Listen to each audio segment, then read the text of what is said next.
So while I have tremendous compassion for these families and look forward to OSHA completing what they have been stalling on for 3 years, this bill already deals with this, and this exception is not needed in addition to this. So with that, I reserve the balance of my time. Gentleman reserves. Gentleman from California.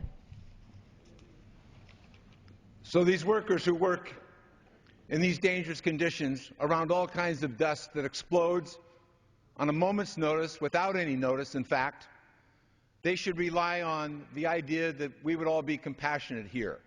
The subcommittee that reported this legislation asked people in the industry, and they immediately targeted this standard. This won't be about the compassion of members of Congress. This will be about the interests and the lobbying by the special interest to keep this dust standard from going into effect. It will not meet the requirement of imminent danger because it happens all the time. We have about 18 of these a year. It happens all the time, and people are killed all of the time, and in different settings with different dust.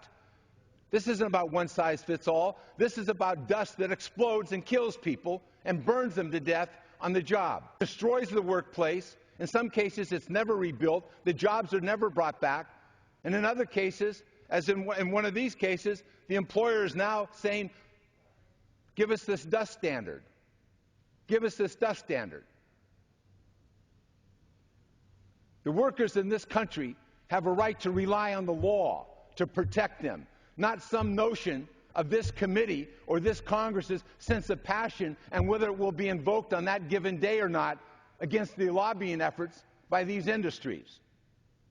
It's about the law that protects workers and their families. Workers who get up and go to work every day, and their families and themselves hope that they get to come home at night.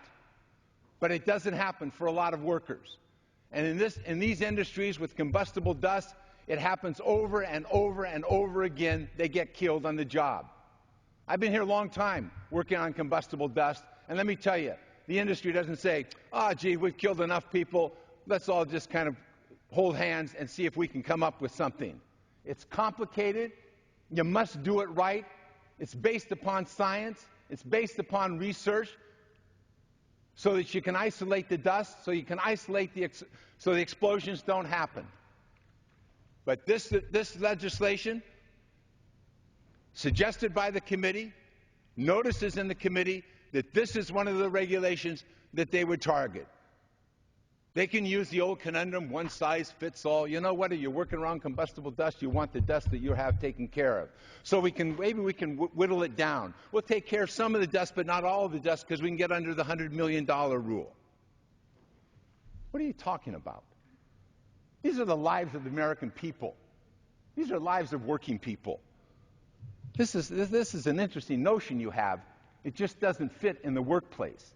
It just doesn't fit in the daily life of these people who are threatened by these horrible, horrible, horrific incidents that take place.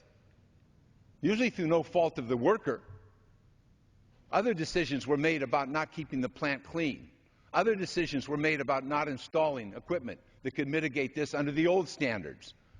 And that's the reason why we need the law. The workers in this country need the law.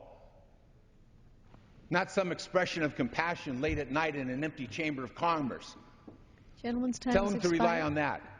That one night in an empty chamber of Congress, the proponents of the legislation says, we'll be compassionate when this comes to the floor. We'll understand Gentleman's this. time has We'll grant expired. you a waiver. We'll figure it out. We'll honor an executive order. BS. Gentleman's time has expired.